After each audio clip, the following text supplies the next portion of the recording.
So what's up guys, and welcome back sa ating channel. So magandang araw guys sa ating lahat. So merong nag-request guys kung paano daw i-set up yung apat na speaker sa kanyang power amp. So ngayon guys, ituturo natin yung tamang pagkabit ng speaker sa ating power amp, lalong lalo na kapag meron kang 2 to 4 na speaker. So samahan niyo ko guys. Tsaka para masundan natin ay panoorin natin guys hanggang dulo. So let's go. So dito guys, meron tayong tatlong power amp dito or dalawang power amp design at saka isang integrated amp. So ngayon guys, yung tanong ni Bossing paano yung tamang setup ng speaker or apat na speaker sa kanyang power amp. So pag mga power amp mga guys, ito yung kanyang design. Yan. So, meron lang siyang channel A and channel B volume or dalawang volume lang guys. Yan. Yan yung mga power amp design. Compare sa mga integrated amplifier is merong mga tone control or mga mic inputs.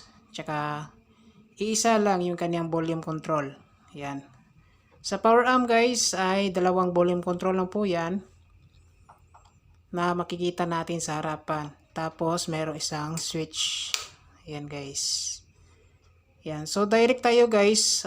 Saglitan lang to para may demo tayo guys. Ayan. So, dito tayo sa likod. Ayan. Papakita natin yung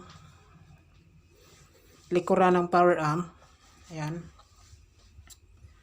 So, kapag mga power amp guys, makikita natin yan sa likuran. Merong input tsaka output. So input guys, dito nyo i-connect yung mga XLR niyo patungo sa mixer or mga processor. Sa output naman guys, dito natin ikakabit yung ating mga speakers.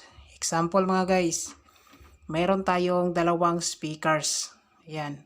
So ang tamang pagkabit ng dalawang speakers ay yung isang speaker guys, ikakabit nyo dito sa channel A output, tsaka isang speaker dito sa channel B output. Ayan. Kung apat naman guys, ay pwede kayong magkabit dito sa channel A ng dalawang speakers. Sa channel B ay dalawang speakers din mga guys. Ayan. So, pwede ba tayo magkabit ng 6 na speakers? Ayan. So, yung total impedance lang na required na mga power amp guys ay 4 ohms. Yan. Kung isa lang yung nakakabit na speaker dito guys sa channel A at saka sa channel B is 8 ohms load lang po. Yun. Tapos kung dalawa naman yung nakaload na speaker sa channel A and channel B is naka 4 ohms load na po siya mga guys. So overload na po yung tatlo dito tsaka tatlo dito, which is 6 lahat. So, 4 lang yung pwede natin ikabit sa ating mga power amp. Yung maximum niya na speakers na pwede natin ikabit. So, dalawang speaker sa channel A, tsaka dalawang speaker sa channel B para safe lang yung ating power amplifier. Yan. Pagdating naman sa bridge mga guys, yan, meron pong bridge yung ating power amp. Yan. So, kung mag-bridge ka mga guys, mas mainam isang speaker to dalawang speaker lang. Hindi ka pwede mag-load ng 4 na speaker kapag nag-bridge. Kasi pag mag-bridge tayo guys, pagsamahin natin yung A and B gamit yung dalawang positive. Makikita natin guys, yung positive dito sa channel A is naging positive na siya kapag nag-bridge. Tapos dito naman sa B nga positive is naging negative na po siya sa output ng bridge. Yan.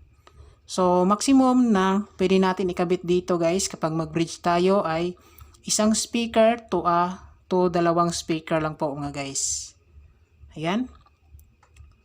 Tapos, para maganda yung tunog guys, hindi magka-cancel, kung ano yung polarity dito guys, example, positive, negative.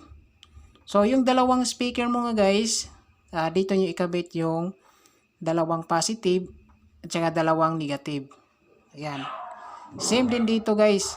Kung negative dito, tsaka positive, is dito rin ninyo ikabit yung negative ng speaker, tsaka positive ng speaker.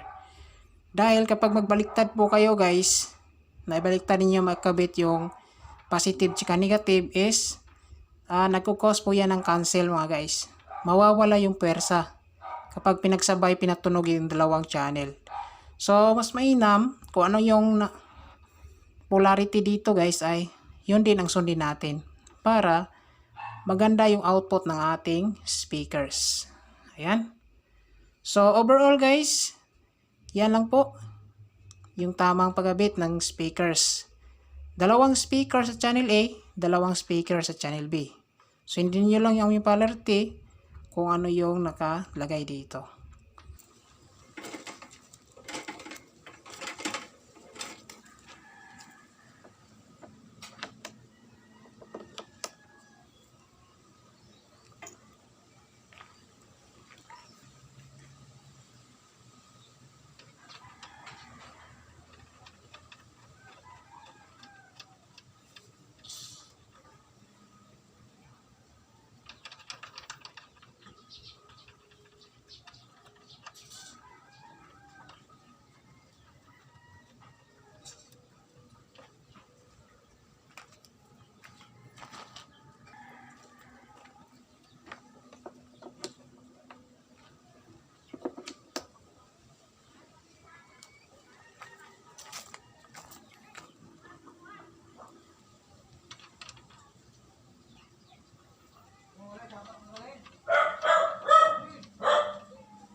DP77 Remix.